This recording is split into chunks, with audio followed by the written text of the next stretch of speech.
Dios les bendiga, hermanos.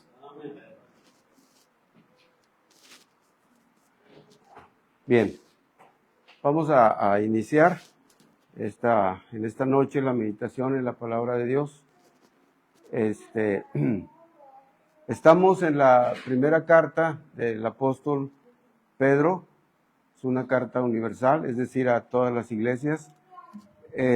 Abran su Biblia, por favor, ahí en la primera carta del apóstol Pedro.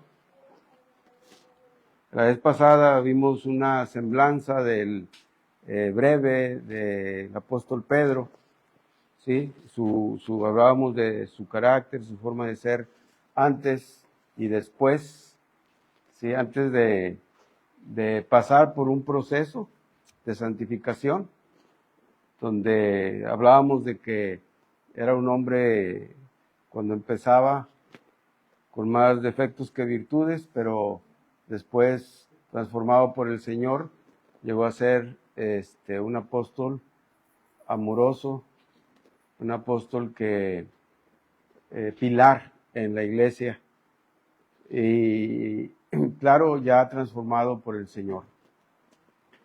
Muy bien, vamos a leer la primera carta en el capítulo 1, nomás los versículos 1 y 2. Sí, vamos a leerlos todos juntos.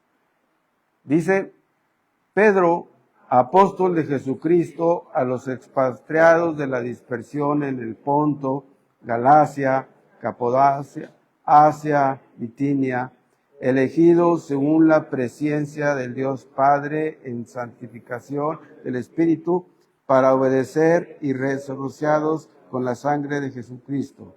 Gracia y paz os sean multiplicados. Padre nuestro, gracias por esta porción que nos da, Señor, tan llena de historia y tan llena de doctrina, Señor. Gracias, Padre. Ayúdanos a meditar en esta porción y que, Señor, sea provechoso para nuestras vidas, Señor, y podamos llevar por obra lo que tú nos enseñas en esta noche. Gracias, Padre. En el nombre de Cristo Jesús nos ponemos en tu presencia. Amén. Hermanos, esta porción tan llena como toda la palabra de Dios, en estos dos versículos hay mucha historia y mucha doctrina. Es mucha doctrina. ¿De qué nos habla esto? De que el apóstol Pedro mismo lo refleja en su forma de enseñar, en la forma en que fortalece.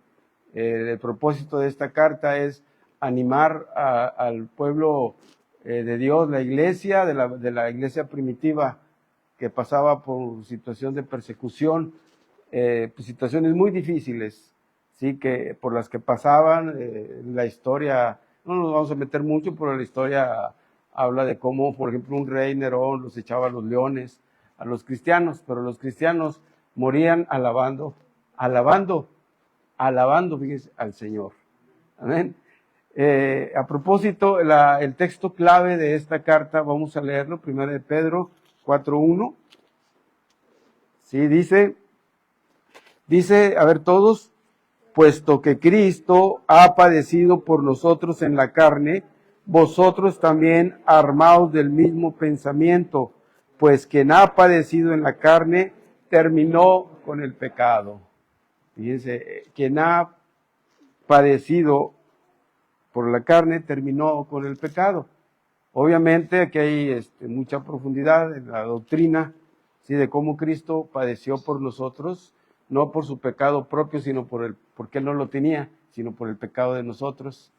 Entonces, para terminar con el pecado, pues hay que armarnos del valor y del mismo pensamiento que tuvo Cristo, ¿sí? Morir al pecado.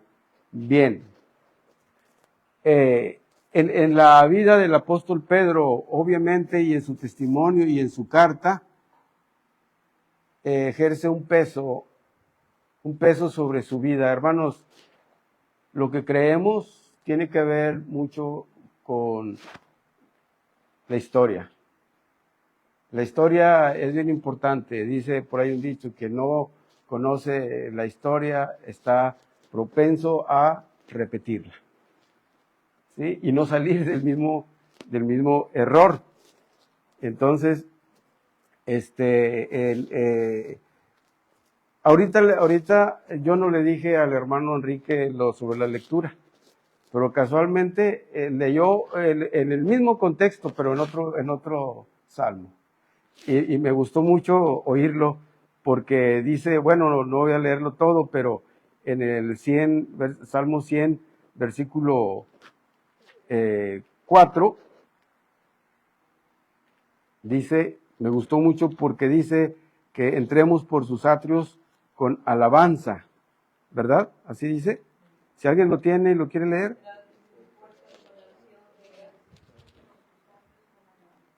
Entrar por sus puertas con acción de gracias, por sus atrios con alabanza, exactamente, alabanza.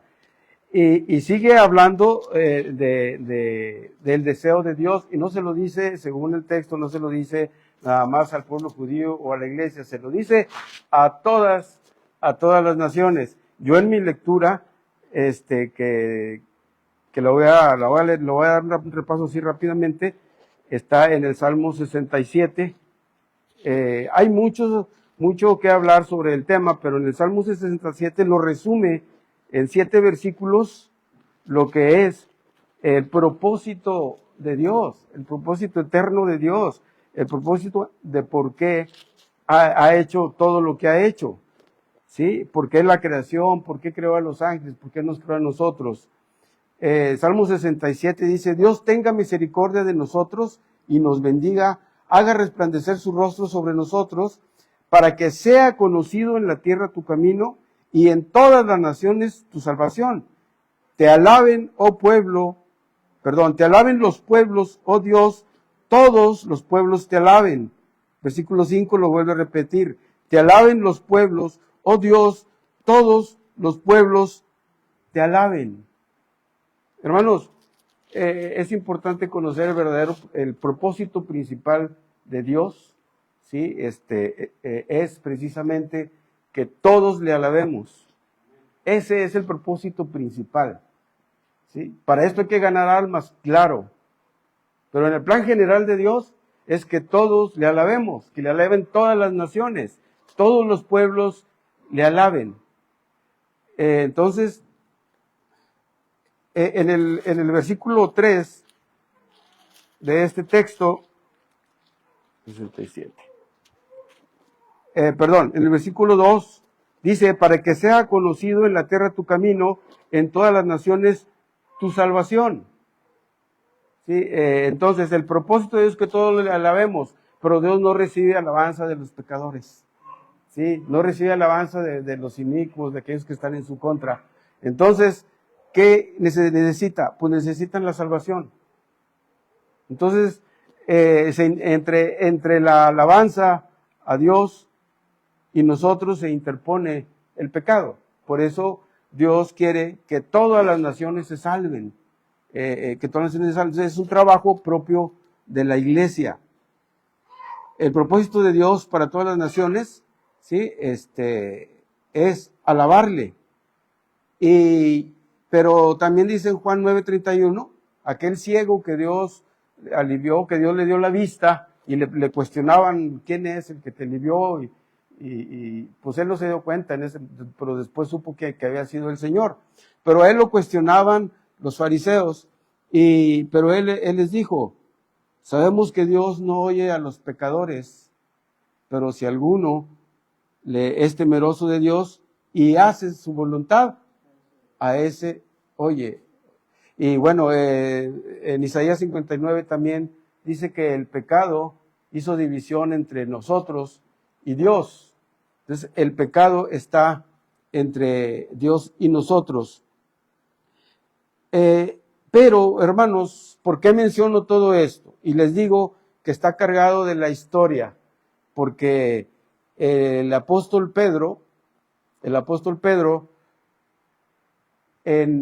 acá en esta carta, ya es una persona, un creyente, un fiel servidor de Dios, cuya historia pesa sobre él para bien. ¿Sí? Yo creo que en su ministerio, bueno, no creo, así debe haber sido, porque él tenía el encargo.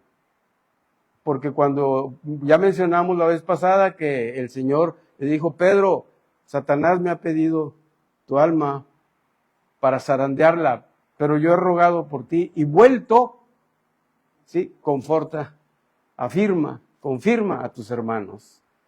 ¿Sí? Tarea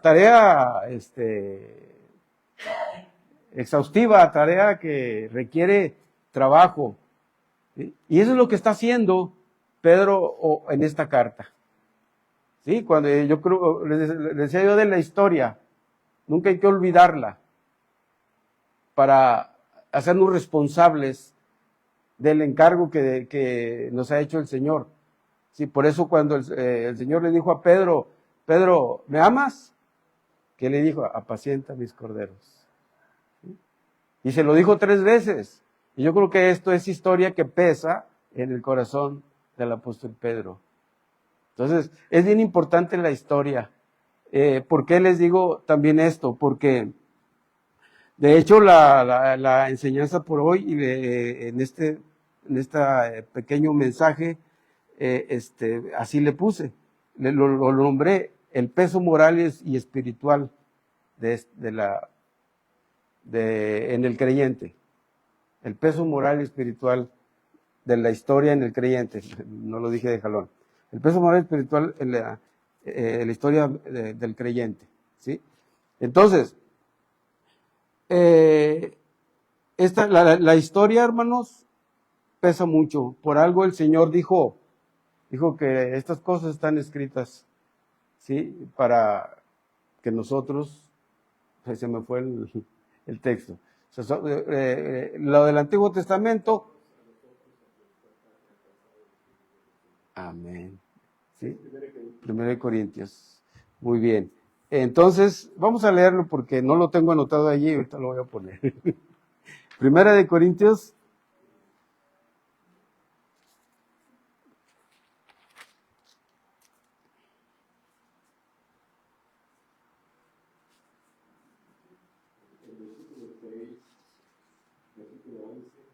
Muy bien.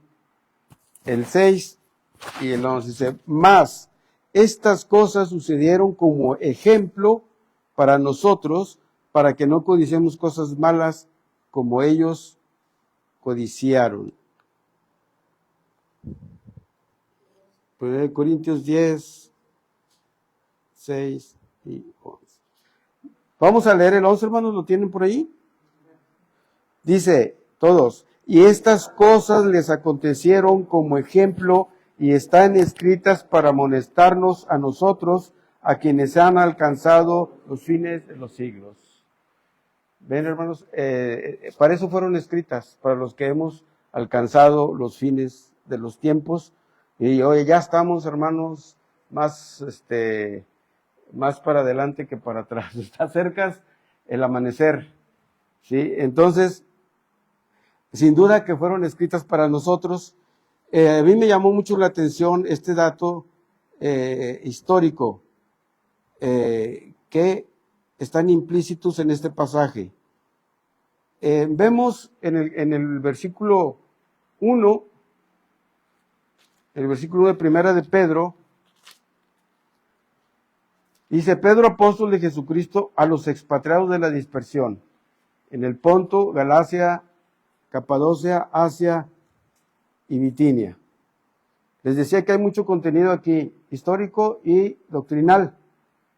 Y bueno, no vamos a ir más allá del versículo 1, porque el tema es el mensaje a los expatriados de la dispersión. ¿Sí? El mensaje a los expatriados de la dispersión. ¿Qué es un expatriado? Un expatriado es alguien que es forzado a dejar su patria. Algunas veces por X motivo.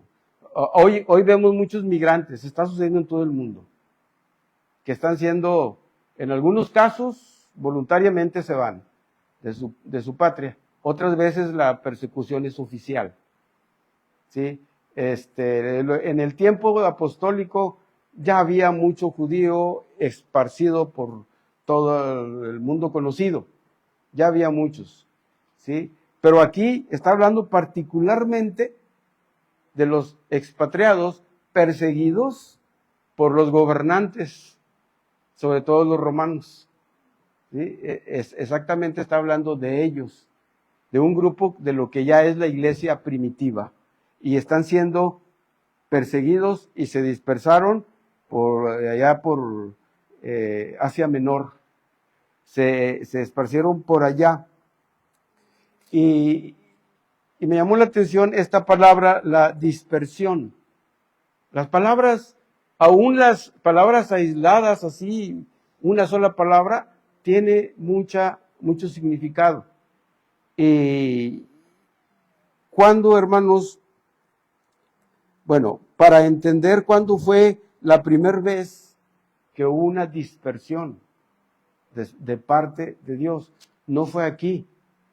Ya desde Génesis habla de una dispersión hecha por Dios mismo.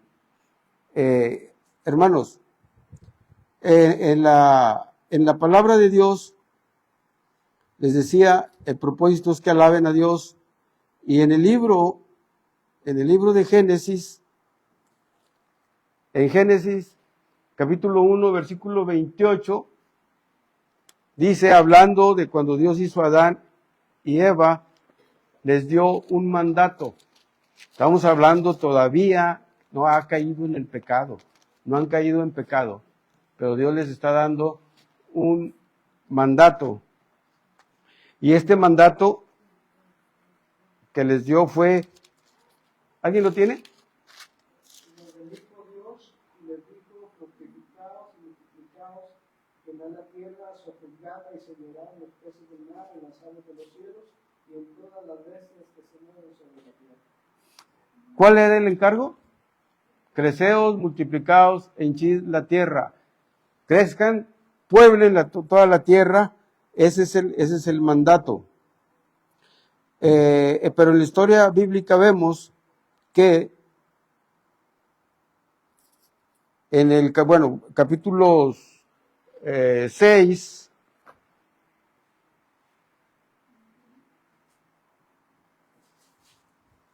en el capítulo 6 dice que la intención del hombre es de continuo el mal.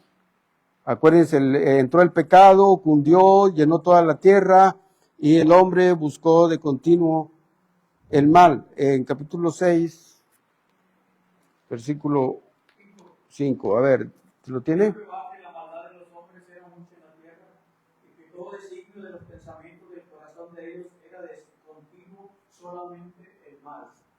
Muy bien. Y luego vino, vamos muy rápido, luego vino el pecado, continuó el pecado y vino el juicio.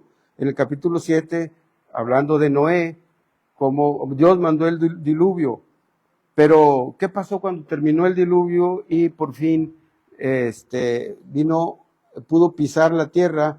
Dios le volvió a dar el mismo mandato que le dio a Adán y a Eva, se lo dio a Noé en Génesis 9.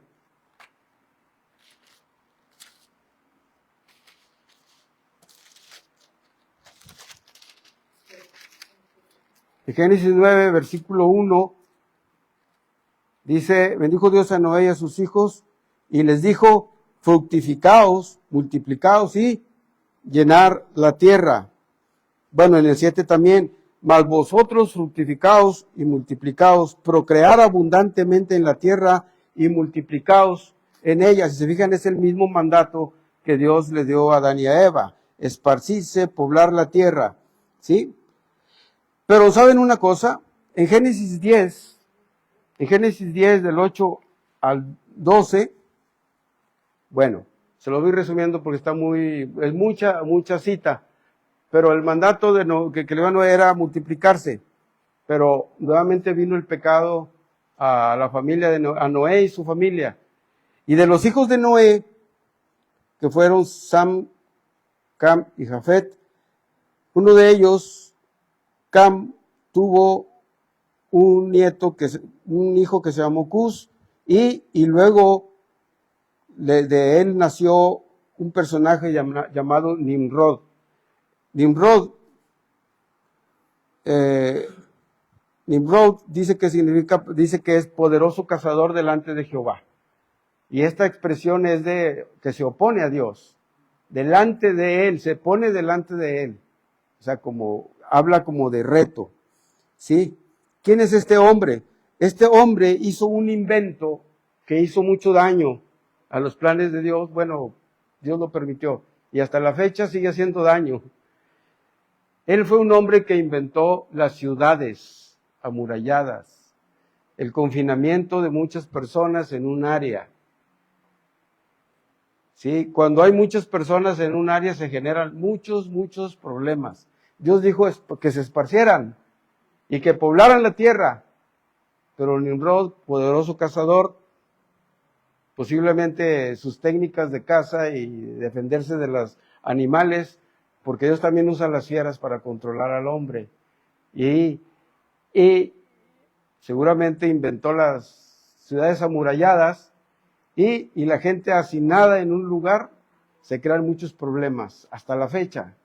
Las ciudades entre más grandes y entre más gente hay más problemas. Y ya no hablo solamente de los servicios de luz, agua, seguridad y esas cosas. También hay mucho pecado. Falta de agua ahorita, ¿verdad? Pero también cuando los hombres están amontonados, sin espacio suficiente, el pecado también abunda. ¿Sí? Una familia que es muy grande y vive en una casa pequeña, se dan muchos detalles que no son para mencionar. Entonces, ¿por qué es la naturaleza del hombre? El pecado, y si lo juntas es peor. Eso ocurre allí en Génesis 10 del 8 al 12. Y bueno, dice que fundó varias ciudades. Una fue Babel, otra Erec, Akkad, Calné, en tierra de Sinar, y luego fundó Nínive, Rehobot y Cala en Asiria. Y luego dice que hay una ciudad grande llamada Resén. Esto lo hizo Nimrod. Cuando Dios dijo espárzanse, ellos, en vez de confiar en el Señor y seguir sus planes, se juntaron en ciudades, y esto obvio va en contra de lo que Dios había dicho de que se esparcieran. ¿Sí? El agrupamiento en la ciudad sin el propósito de Dios va en contra del plan de expansión de Dios. ¿Sí? Muy bien. En Génesis 11, del 1 a 2, van en tierra de Sinar. Vamos a Génesis 11, 7 al 9. Vemos cómo viene el juicio de Dios, y aquí está la primera vez que se menciona la dispersión provocada por Dios. Dice Génesis 11, tenía entonces toda la tierra una sola lengua y unas mismas palabras. Y aconteció que cuando salieron de oriente, hallaron una llanura en la tierra de Sinar. O sea, es allí donde Nimrod fundó todas esas ciudades. ¿Y qué pasaba ahí? Se dijeron unos a otros, vamos, hagamos ladrillos y cosámoslo con fuego. Y les sirvió el ladrillo en lugar de piedra y el asfalto en lugar de mezcla. Bueno, ya saben la historia. El 6 dice, dijo Jehová, aquí que el pueblo es uno y todos esos tienen un solo lenguaje y han comenzado la obra. Y nada les hará desistir ahora de lo que han pensado. El versículo 8, bueno, 17. Así pues descendamos y confundamos ahí su lengua para que ninguno entienda el habla de su compañero. Así los esparció Jehová desde ahí sobre la faz de la tierra y dejaron de edificar la ciudad. ¿Qué hizo Dios? Los esparció. Y bueno, el resto de la historia bíblica, ¿sí? El trato de Dios con el hombre así ha sido. Si vemos la vida del pueblo de Israel, y también es la vida de nosotros y de la iglesia, que como un péndulo, un tiempo con el mundo, otro con Dios, un tiempo, luego nos reconciliamos, y luego nos vamos, y luego al pecado, así como un péndulo. Así ha sido, y está lleno en la historia de Israel, mucha historia bíblica, sobre el respecto. Y bueno, y si no lo vamos a ver, pero si ustedes quieren leerlo en su casa, Deuteronomio 28 habla de las bendiciones y maldiciones que Dios le da, le indica a Israel que van a suceder. ¿Sí? Si estás conmigo, yo bendeciré tus bestias, tu grano, el vientre de tu mujer, tu ganado. Pero si no fuere así, persecución, hambre, guerras. Y así ha sido la vida. Sí, muy bien. El apóstol Pedro está viendo esa persecución. Él está viviendo. Y los judíos que forman parte de esta iglesia primitiva, que se entiende que eran la mayoría, porque la iglesia empezó así, con judíos, y con el tiempo se fueron agregando los gentiles. Y en este tiempo del que estamos hablando, es una iglesia que en su mayoría son judíos. ¿Y cómo se entiende? Por el lenguaje que usa el apóstol Pedro. En el versículo 2 vienen bastantes cosas que son más comprensibles en un contexto judío. Pero la carta está hecha a la iglesia, porque ya es la iglesia donde la mayoría son judíos, pero ya existe la iglesia. ¿Qué tenemos que sacar de enseñanza, hermanos? Nos tiene que pesar la historia, hermanos. Nos tiene que pesar para bien. La historia, y el ver la historia pasada, tenemos que ver también hacia el futuro. ¿Cuál es el mandato que tenemos como iglesia? Mateo 5:14, el Señor Jesucristo en su enseñanza nos está diciendo, habla sobre la luz. Si alguien lo tiene y lo quiere leer, hágalo. Vosotros sois la luz del mundo. Una ciudad asentada sobre un monte no se puede esconder. Muy bien. Está diciendo el Señor sobre nosotros, está hablando ya de la iglesia. Vosotros sois la luz del mundo. Una ciudad asentada sobre un monte no se puede esconder. Ni se enciende una luz y se pone debajo de un almud, sino sobre el candelero y alumbra a todos los que están en casa. Así alumbre vuestra luz delante de los hombres, para que sean vuestras buenas obras, para que vean nuestras buenas obras y glorifiquen a nuestro Padre que está en los cielos. ¿Se fijaron?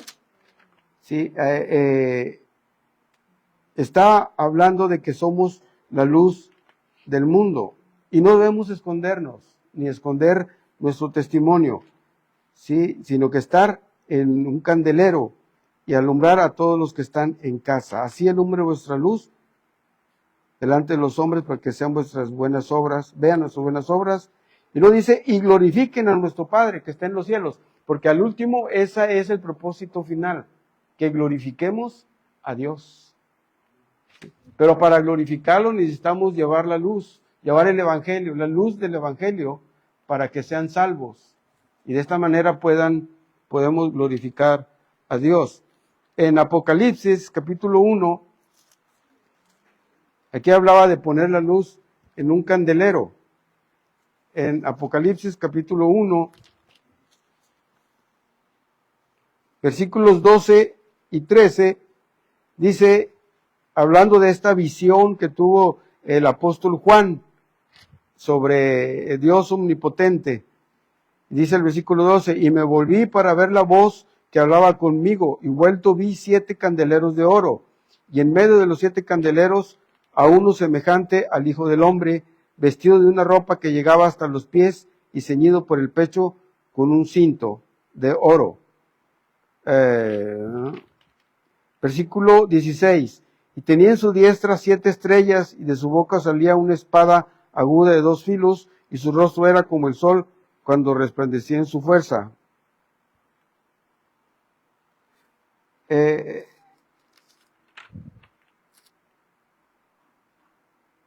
Muy bien. Aquí está hablando de que había 7 candeleros, ¿sí? Y que los 7 candeleros eran, en el versículo 11, y decía: yo soy el alfa y el omega, el primero y el último. Escribe un libro, lo que ves, y envíalo a las 7 iglesias que están en Asia, Éfeso, Esmirna, Pérgamo, Tiatira, Sardis, Filadelfia y la Odisea. Versículo 20. El misterio de las 7 estrellas que has visto en mi diestra y de los 7 candeleros de oro. Las 7 estrellas son los ángeles de las 7 iglesias, y los 7 candeleros que has visto son las 7 iglesias. La iglesia somos los candeleros para alumbrar, ¿sí? Ahí habla también de 7 ángeles. Algunos dicen que esos 7 ángeles son ángeles reales, otros dicen que son los pastores, pueden ser los dos, pero las 7 candeleros son las 7 iglesias. Nosotros como iglesia, hermanos, para eso hemos sido puestos aquí. Somos un candelero cuya misión es alumbrar al mundo, llevar el evangelio. Gracias a Dios por los que han ido a Wadley, los que ofrendan para Wadley, los que diezman y ofrendan para Wadley, porque hasta Wadley ha llegado la luz de este candelero que es Jesús es el camino. Amén. Gracias a Dios por Santa Mónica. Hoy no está la hermana. Bueno, está la hermana Poli, que tenés de allá. Sí, sí, que les toca a ellos alumbrar allá, pero de aquí ha salido la luz allá. Entonces tenemos una responsabilidad, hermanos. La historia debe pesar sobre nosotros, porque estoy comparando, hermanos, el sentir del apóstol Pedro, cuya historia, ¿sí?, le recordaba el encargo del Señor. Y él con valentía, con amor, se sometió a las pruebas voluntariamente. Por eso les decía que el texto clave era el de allí en Primera de Juan, en el capítulo, ¿qué les dije? 4.1, que dice: puesto que Cristo ha padecido por nosotros en la carne, vosotros también armaos del mismo pensamiento.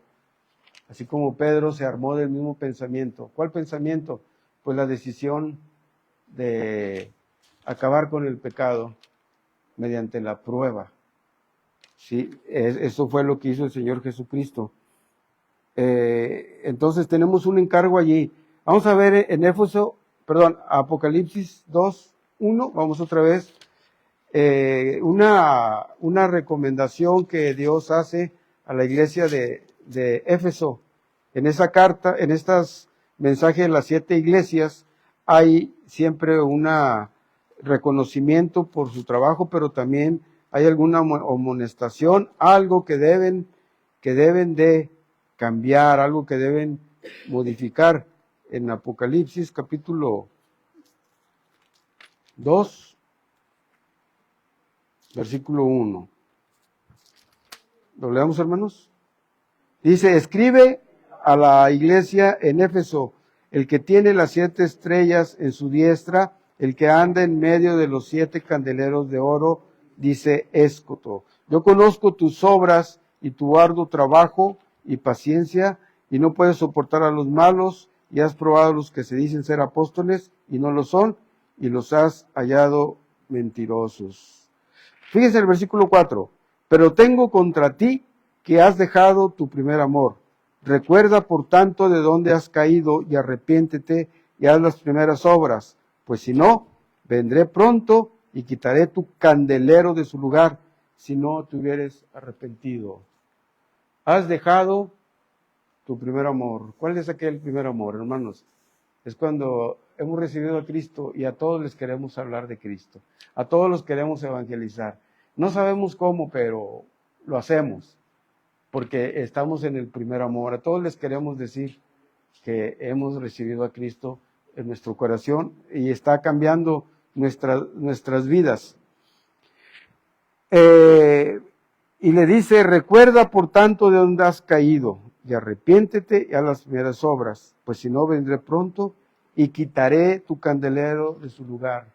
Desgraciadamente, hermanos, conozco iglesias hoy que se han olvidado del primer amor.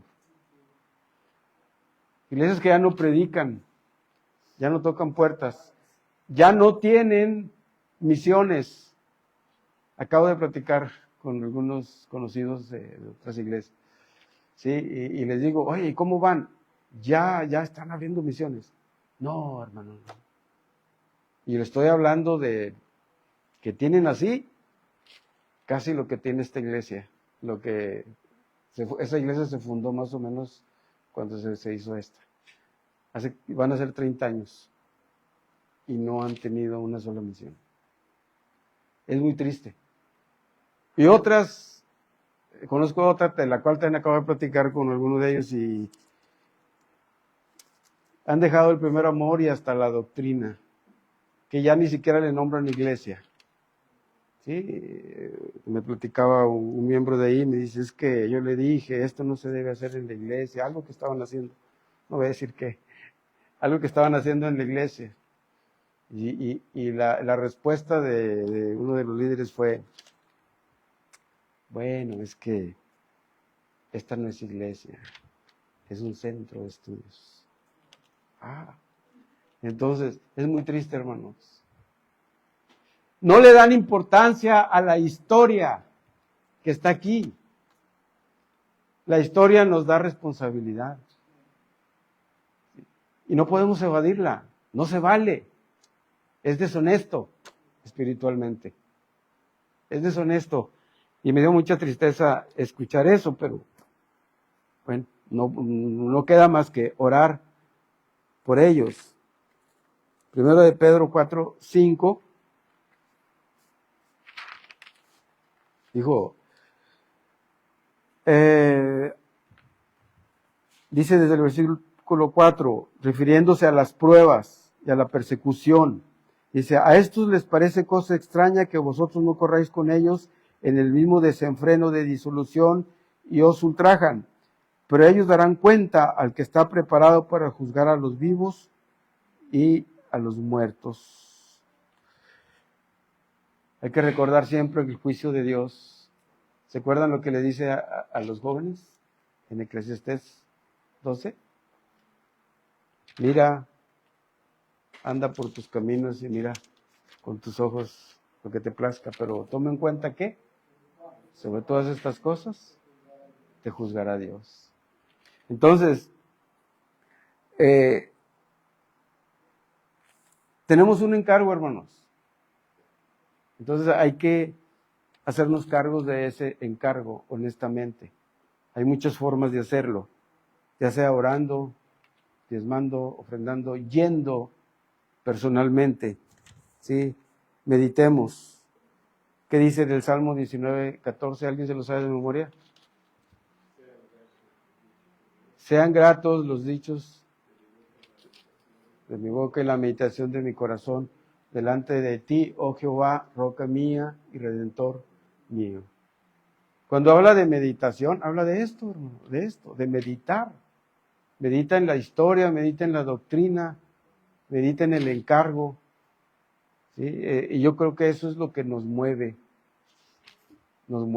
y no nos distrae de la meta. Salmo 119:7 dice, te alabaré con rectitud de corazón cuando aprendiere tus justos juicios. ¿Se fijaron? La meta es alabar a Dios. Te alabaré con rectitud de corazón cuando aprendiere tus justos juicios. Por eso, hermanos, les invito a que leamos todos juntos 1 de Pedro 4:1 y nos armemos de ese mismo pensamiento, ¿sí?, que tuvo el apóstol Pablo. También lo dice el apóstol Pedro, y también lo dice en otra parte el apóstol Pablo. Y armémonos pues de ese pensar, Pongámonos de pie, hermanos. Y leámoslo todos juntos. Dice, puesto que Cristo ha padecido por nosotros en la carne, vosotros también armados del mismo pensamiento, pues el quien ha padecido con la carne terminó con el pecado. Amén, hermanos. Que no se ha quitado nuestro candelero, hermanos. A veces Dios usa la persecución para movernos. No esperemos que vengan aflicciones a nuestras vidas para ponernos a trabajar. Y hagámonos responsables de las cosas el contexto histórico de la palabra de Dios. Amén. Padre nuestro, te doy gracias, Señor, por estos momentos que hemos compartido tu palabra. Te ruego, Señor, que tu enseñanza se quede en nuestro corazón y nos mueva a hacer tu voluntad, Señor. Y esta iglesia, Jesús es el camino, se ponga en movimiento alumbrando con la luz que tú le has dado, Señor. Predicar el Evangelio. En el nombre de Cristo Jesús. Amén.